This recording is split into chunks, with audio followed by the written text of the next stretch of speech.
Think about it.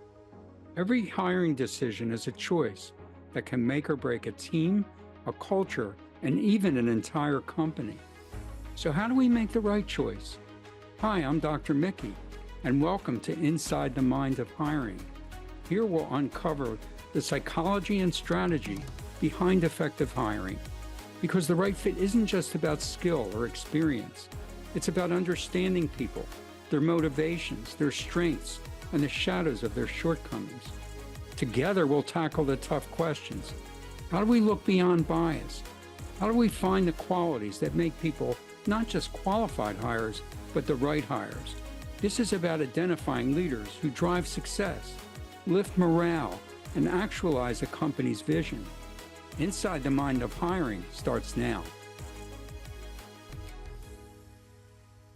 Hey, everybody. I am the co-host of this show with the most amazing Dr. Mickey Fineberg. Dr. Mickey is like what I call him. He is an expert. He is a leader in this field from both sides of the coin. For those of you out there that are seeking the jobs and for the organizations that are seeking the right people for the jobs. Today, you could see both of us are dressed a little differently on purpose, and you'll hear why in a minute. Think about this. He and I were talking about what should this show be about. Here's what this show should be about. Don't get fired before you're hired. So Dr. Mickey is going to walk us through all the things your boss has never told you, your mama never told you, nobody ever told you, that are so seriously important, especially in the world we live in now. Dr. Mickey, this is a fun show, right? Well, I hope so. It's not fun for those of you out here who hear some of this and are like, oh my God, let me go change my shirt. Yes, go change your shirt. So you prepared, some of the most significant things in your history, your career.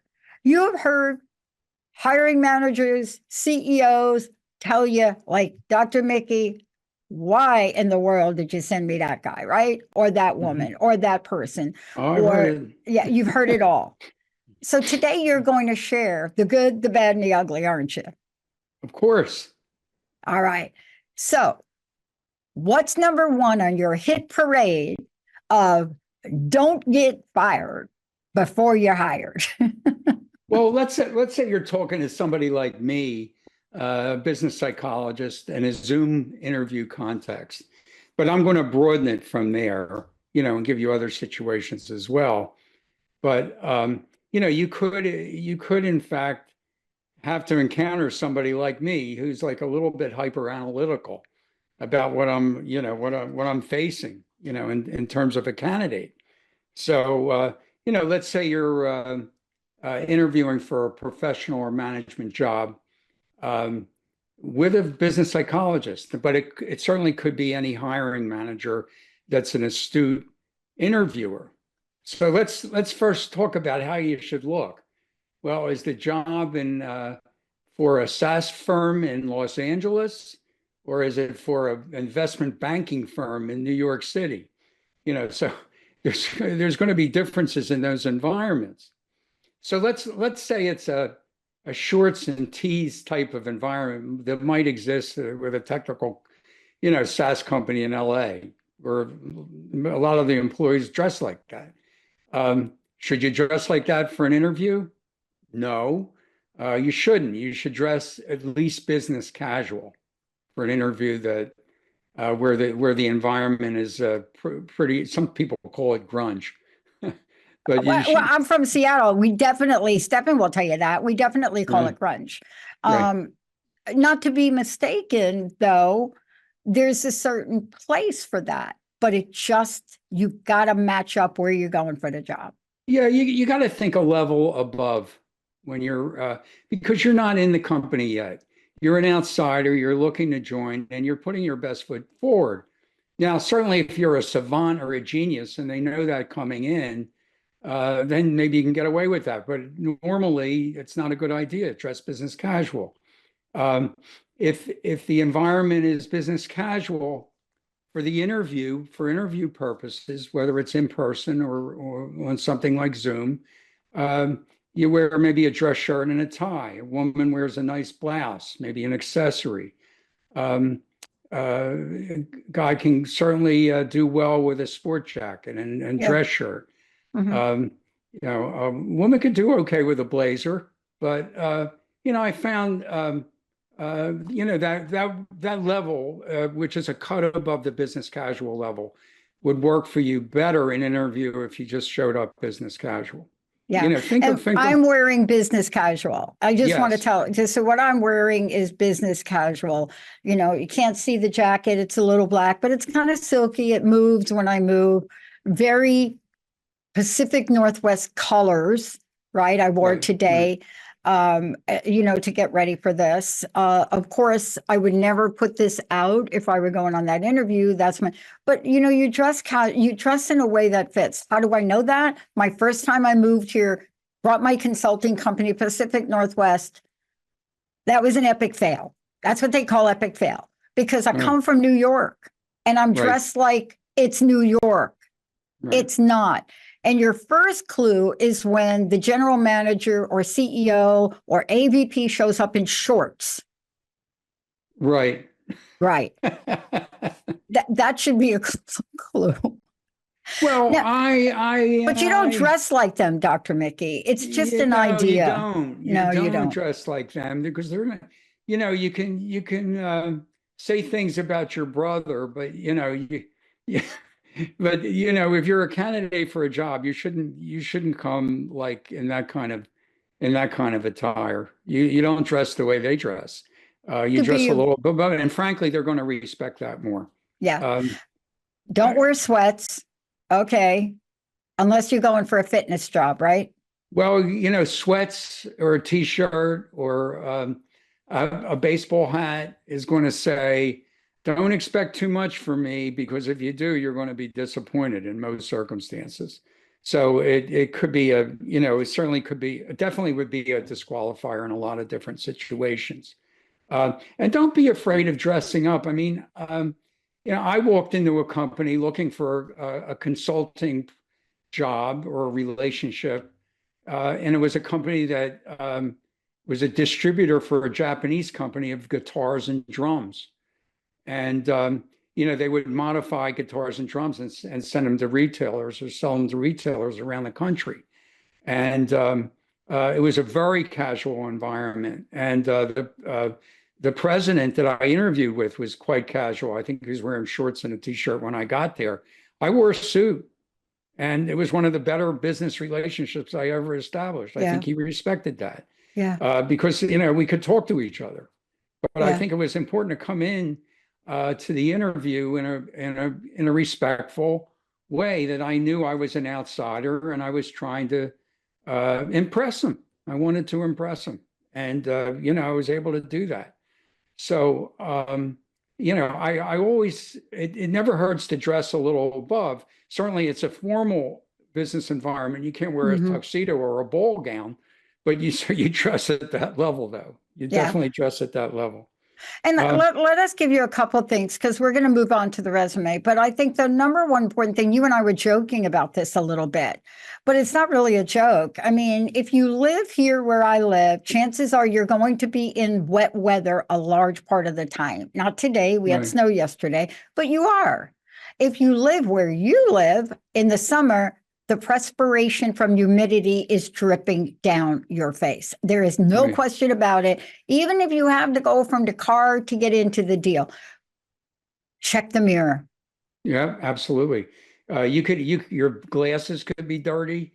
You could have like a little food remnant on your face or on your clothes. Like last night's dinner. Your makeup could be a little bit, out of whack, and you might have some hair a little astray. Yeah. So you don't want to send a message that you're sloppy, careless, or oblivious. Yeah, I remember doing an interview once and walking in and doing it, and the first thing out of the interview is good news, jokingly, and I did get the job. But the first thing out of the interviewer's face was, "Oh my gosh, you're wearing your lipstick all over your teeth." Here's a tissue. Yeah, some people, yeah, you're going to end up with people that are very tolerant and understanding, but other people might think that you're careless, sloppy, or Yeah. oblivious. Well, And so you could get fired. you could get in trouble. And with that thing, I said, you know what? I didn't want to wear the lipstick to begin with, but I blamed you. I blamed my coach. Right. My employment coach said I should wear lipstick. The person that was interviewing, Vandermoss, said to me, Yeah. fire them. Okay, let's talk about the resume, Dr. Mickey. Okay. Next. All right, let's try to be succinct here. In addition to job titles, of course, which is important, the end results in your orientation. For example, sales growth, profitable sales growth in New Jersey, PA, and Delaware. It's kind of like an end result oriented type of statement. That's important to say. And then you want to talk about achievements, key achievements. What you want to avoid are activity details, duty details. They're going to say that you're too detail oriented, that you don't get your priorities, and you don't grasp the bigger picture. Don't grasp the bigger picture. So stay away from those details. You want to be honest. What's that? Yeah. Yeah. Yeah. If you bleeped out for a little bit there, if you're going, and by the way, this is one of these things, you have to look at the job you're going for, right? What do you think, Dr. Mickey? People do like one resume. Now that will work if you're in an industry like art. Sure. Have a business resume because you really don't want that business job, do you? not if you're an artist. Right. But what do you think about having multiple resumes?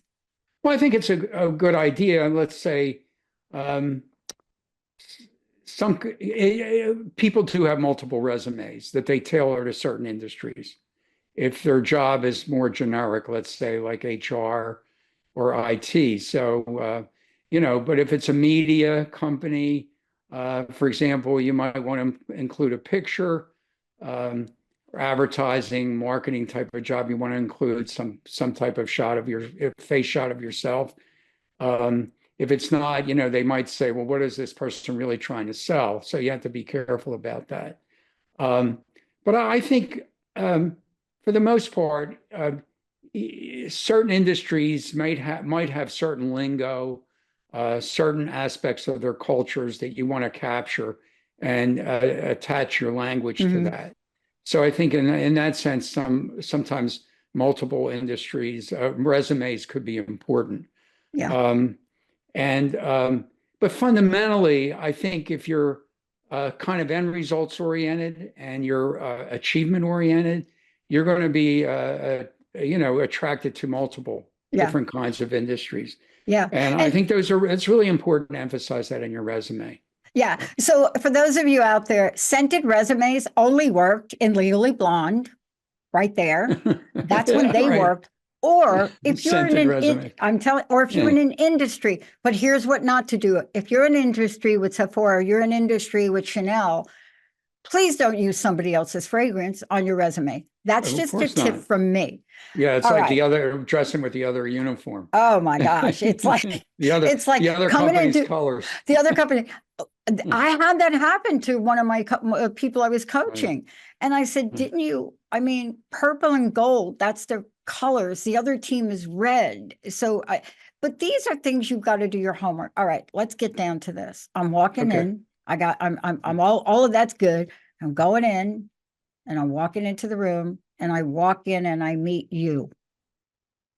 Right. What is my intro like here, Dr. Mickey? Yeah. Connect with me, please, whether it's a Zoom interview or in person. Connect with me on a personal level. Get to know me prior. We talked about that in the prior episode. Understand what I do and what my challenges are in some ways. Find common ground. Are you an Eagles fan? That kind of thing, which I am. So we can talk about that a little bit to kind of break the ice and develop a personal connection and some rapport, which I think is important, and express a little empathy. I've tested over 12,000 people in my career. Oh my God. And One person out of that 12,000 said, when he was the candidate and I was interviewing him, he said, Dr. Mickey, I bet you this is harder for you than it is for me. And you know something? He was right. He was right because of what was at stake, and the fact that I have to report intelligently and accurately on a person I didn't know very well. By the time I had to finish the interview and look at his test results, I had to write up something that was really meaningful and accurate. And he knew that. Yeah. And that really made that fellow distinctive for me, Yeah. and really told me that he's got a sense of empathy and really tries or anticipates what people really want to hear or would like to hear from a candidate. So I think that's so helpful. That right there, what you shared is so helpful, because that was a personal connection with you. And I'm not sure how you responded, but you got to know that person in a way that you could have spent 2 hours with them and never known that part of him. Right. All right. So, now I'm in front of you, Dr. Mickey, or I'm in front of my old boss, and we're now at the shredded interview. Well, first, it's very important fundamentally, Dr. Pat, to answer questions asked. Okay? Answer No, not questions. that. Not that. What are you looking for? I can't tell you how many times I didn't do that. But this is really important because you think that they don't know that you're not answering the question. They do know. The interviewer, most definitely. They're very sensitive to that. And if you don't, it could be viewed as you don't listen very well. It could be viewed that you're evasive.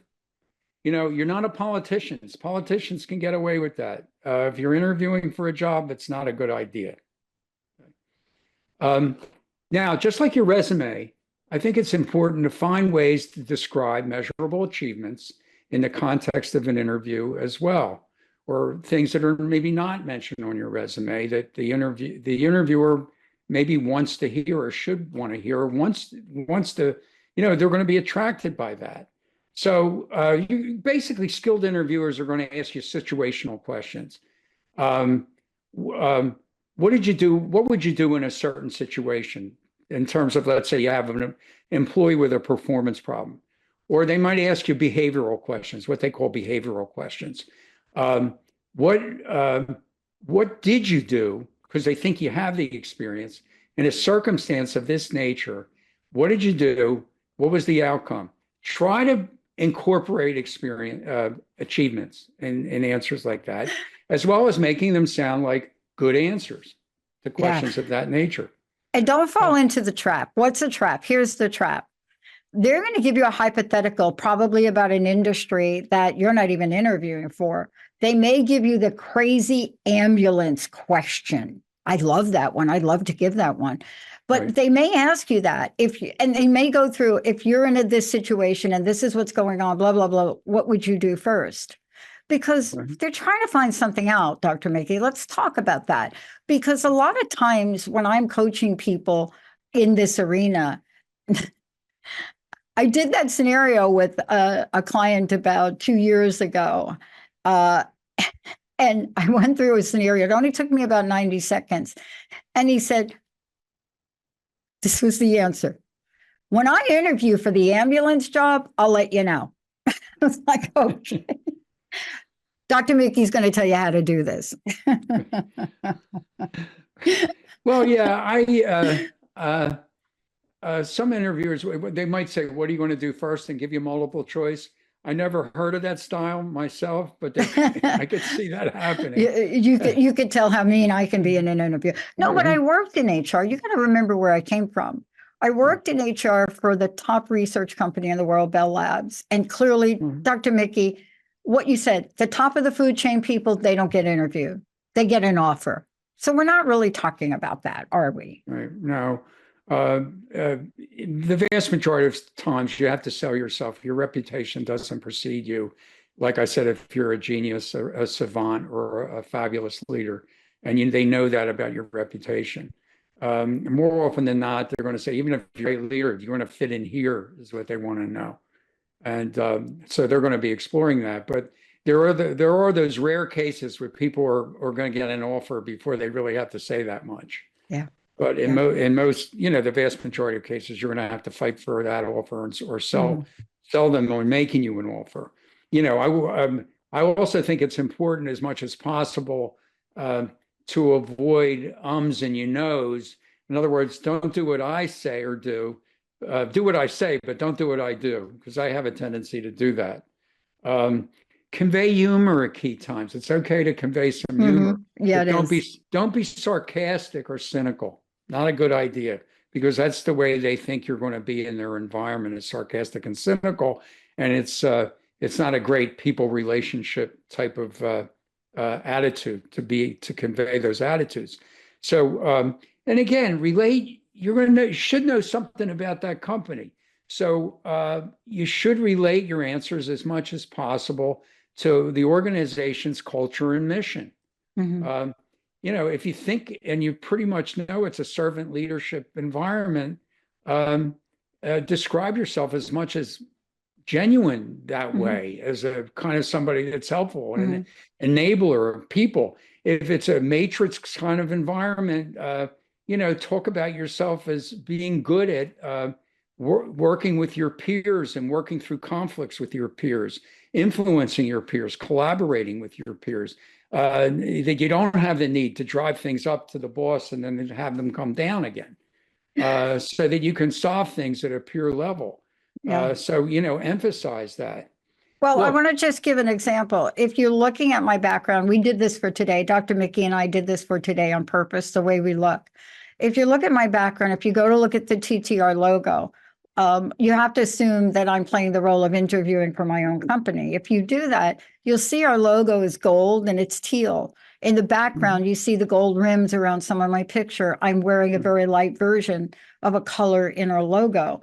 Now, I'm not saying you have to do that, but you really do have to be mindful. Whatever you do not wear, especially if you are interviewing for a company that's highly competitive and their branding is about as clear as it could be, and they have competition, you just want to be mindful enough to know this is what my organization is I'm interviewing for.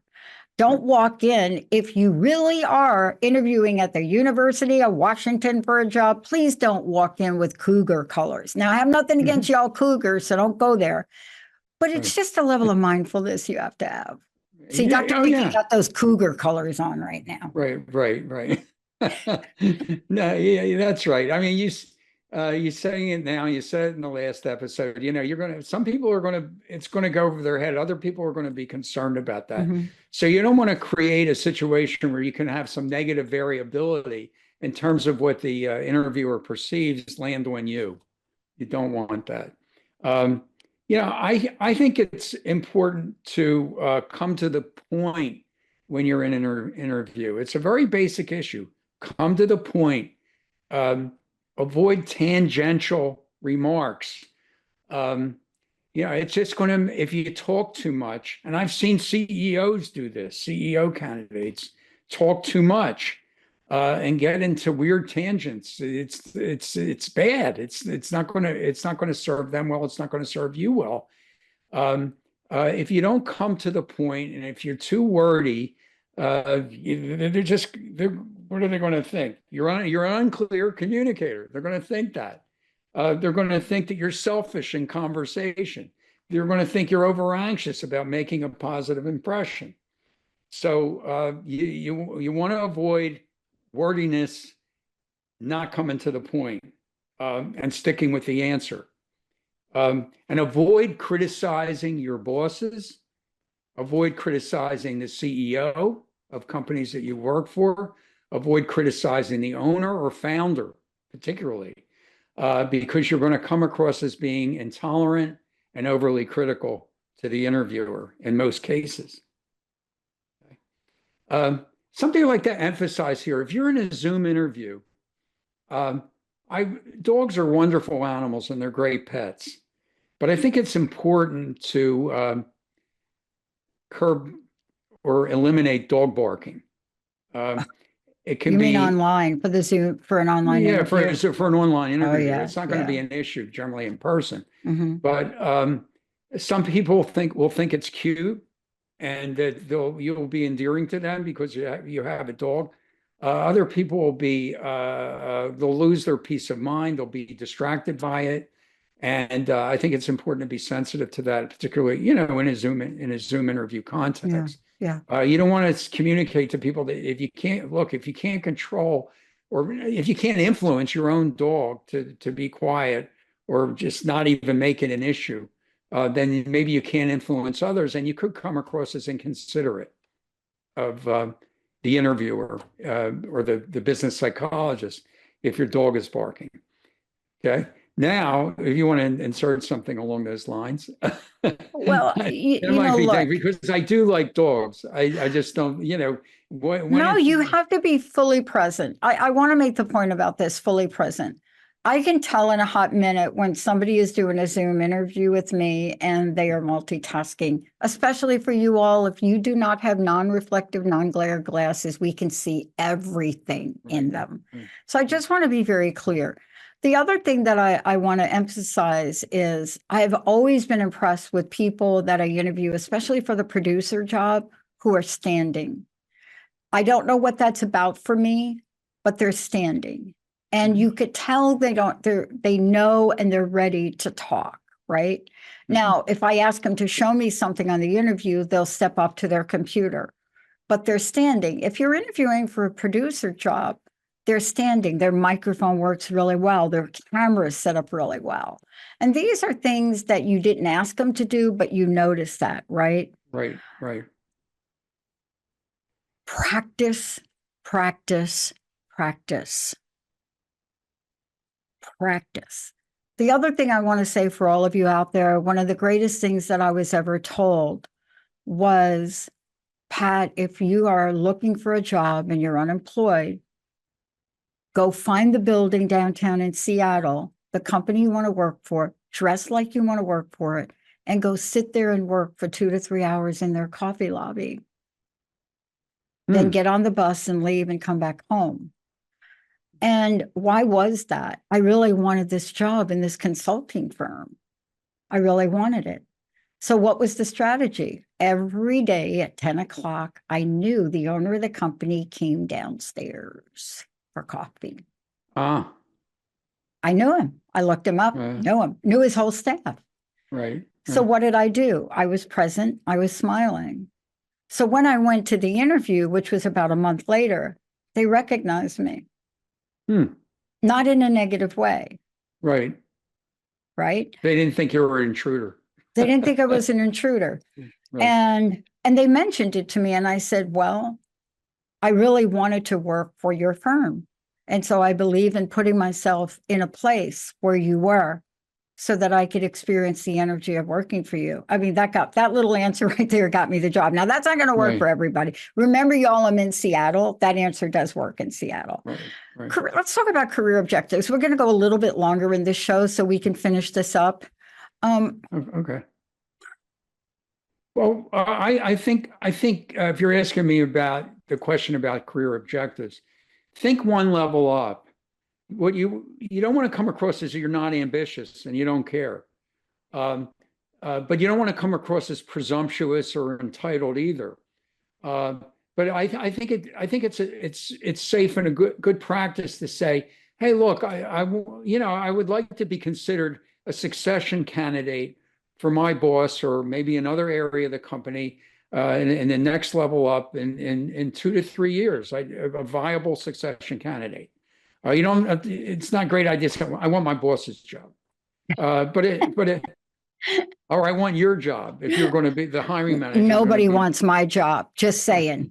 Yeah, but I think being a succession or promotion worthy candidate, I think is a good answer to a question like that. Maybe one level up, no more than 2 levels up. That is so important. In my industry, we have a transient. Is that the right word? We have a lot of people that come through the audio, the programming, right now, especially in and out. And so when I interview somebody and as part of the interview, they talk about this as a stepping stone to their ultimate career, you're out. Right. That's not what I'm looking for. It doesn't mean Right. that there's something wrong with your answer. Right. But the Right. other thing that's really important about this is you don't have to know everything. When you're talking about your career and your objectives, you want to be able to tell stories as often as you can. I think one of the toughest answers, Dr. Mickey, and let's address this, is when you get asked, what are your strengths and what are your weaknesses? And some people will be that direct. Other people beat around the bush with that question, but you get that question. And a lot of times you're not ready for it, or if you're ready for it, you just blurt something out. But if you use a metaphor or you can tell a story about an area you want to improve in, they want to hear that from you. Oh, absolutely. That's about, you got to, you can joke around and say ice cream or chocolate is your weakness, but then ultimately you got to talk about your weaknesses in a realistic, genuine way and say what you're doing to manage them. Yeah. That's critical. Yeah. And be generous about your strengths too and the implications of those, but talk about your weaknesses. You know, I have this need to make a positive impression. It's excessive. So I have a tendency to diminish or distance myself from mistakes. And I got feedback on it. It really rocked me. And now, I learned that I can own up and I should own up clearly and definitively and completely on mistakes I make with my people, my peers, my boss, and have a solution about it. Yeah. And it has really served me well. The other thing wasn't very good for me. Yeah. Yeah. I mean, for me, if you're interviewing with us for a sales position here, we absolutely want to know that you're going to come from the heart, that you want to help people. So what would be the downside of that we look for? When you're not able to say, I really want to help people, I know that your company does that. I also know that helping people, especially in the industry that you're in, Dr. Pat, also means that you have operating expenses that have to be covered. You're a company. So you have to have a balance of how much you help people. But remember, at the end of the day, that help is of value and you should be paid well for it. That was an answer I got from somebody. Mm. And that was one of the best answers that I ever received in that. And then, of course, my follow-up was, so what are your financial goals for your sales position? Mm-hmm. What would you like to make? If you're on a 30% commission, tell me what you're willing to commit to every week. You see, prepare yourself. You're not going to be, we're giving people very general type scenarios. We're not giving the oddball extremes, are we? Nope. No. What's an oddball extreme? You walk into an interview, the guy's got 5 minutes to interview you, or the manager, Right. They have 5 minutes to interview. That's an oddball. You either have to talk really fast, right? Mm-hmm. What you don't want to do is say, I don't think you have a lot of time today. Would you like me to come back? Don't do that. Right. But the other end of it is you're on an interview and they're so vague. You go through 45 minutes and you don't have a clue about what you're interviewing for. Wow. That's strange. That's strange. I'm sure it happens. I told you I'm the sure. story that happened. I told you the one that I told you was I had somebody walk into an interview. It was 45 minutes until the person realized, oh my gosh, I'm not interviewing with the person I thought. This is some other manager. Didn't even Right. know it. Never introduced Well, themselves. Didn't put it together. But right. these are the things, look, what do you really want people to avoid? Let's wrap it up with the do not do this thing. Especially, let's talk about salary and benefits. Where does that come in? Wow. Well, that comes in during the offer phase. It doesn't come in when they ask you about your career goals. I think it's unless they get into that, but it's most appropriate during the offer phase to talk about that. And I think it's the way you just talked about that woman that you interviewed that talked about service via help is a value, and I think I should get paid for that. Yeah, of course. You can't be altruistic about things that you do, especially if you're in a profession that's designed to help people, and a lot are. Um, and but I don't think it's a good idea to sell yourself short Mhm. and to ask for more if you think not so much deserve it. If you're worth more, ask Mhm. for more. It's a matter of saying that I can really add value here, and I would appreciate your consideration of maybe 10% more than what you're talking about. But Yeah. that's part of the negotiation. But I wouldn't address that salary and benefits until the offer phase. Yeah, exactly. I mean, even if it comes up, you have to have an answer where you say, I've given this a lot of thought. I'd really like to know a little bit more about Mhm. that in the next Mhm. interview we do. So that's the assumptive close. Right. Oh, If yes. that's the assumptive Yeah. close, if the other person brings it up, what you're saying is, Mr. Long, I would love to know more about that in the Right. next Right. interview. If we could talk about that more, Right. this was I really really exciting. like, yeah, you close the interview with a potential close. It's a great point.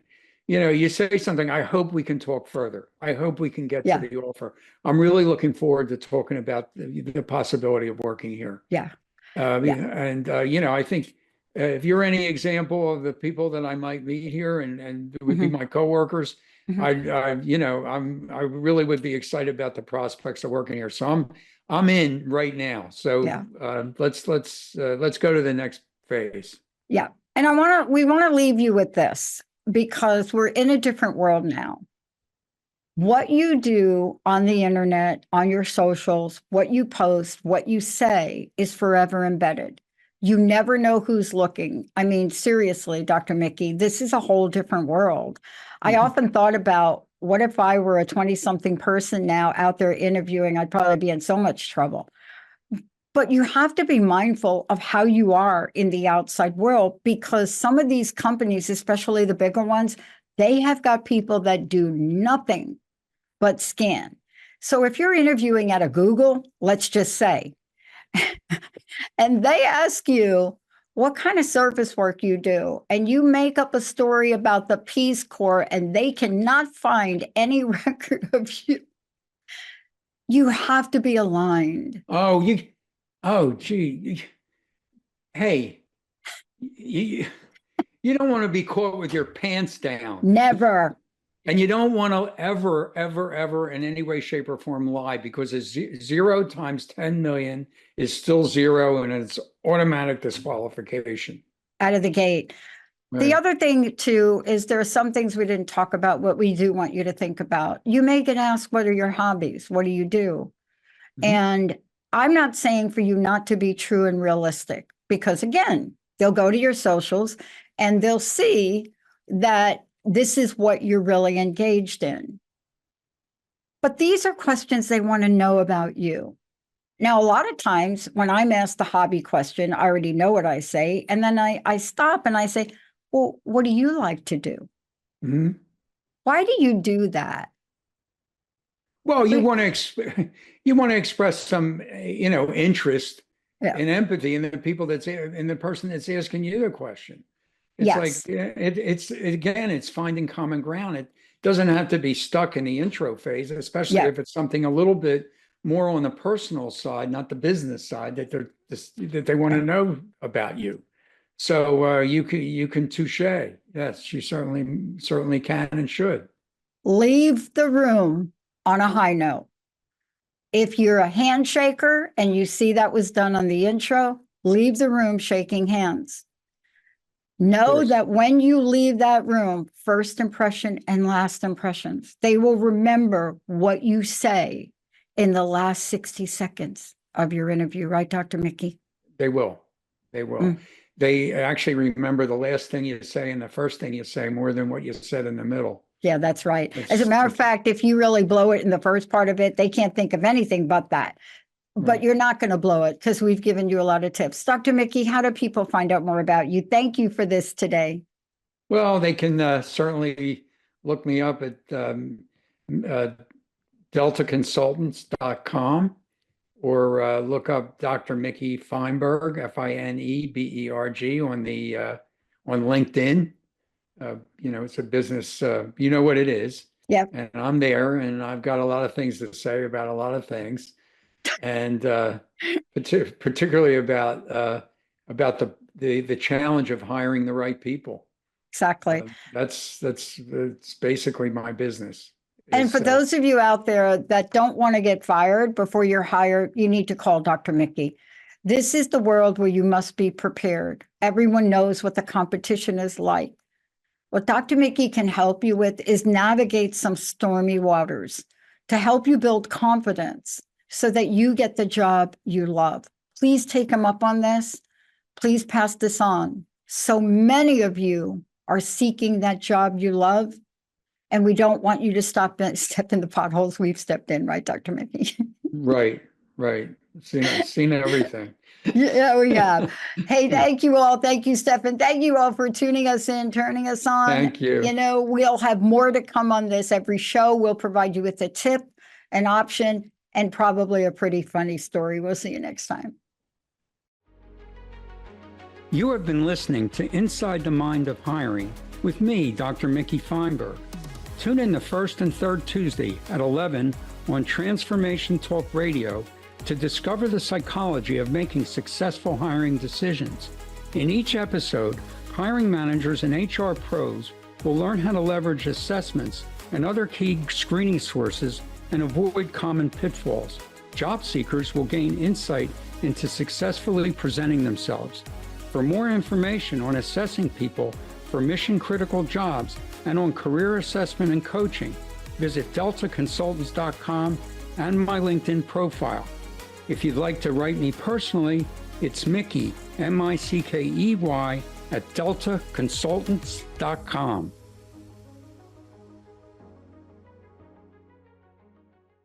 Views expressed on this program are those of the host, guests, and callers, and do not necessarily reflect the views of the station, its management, or advertisers. You're listening to Transformation Talk Radio.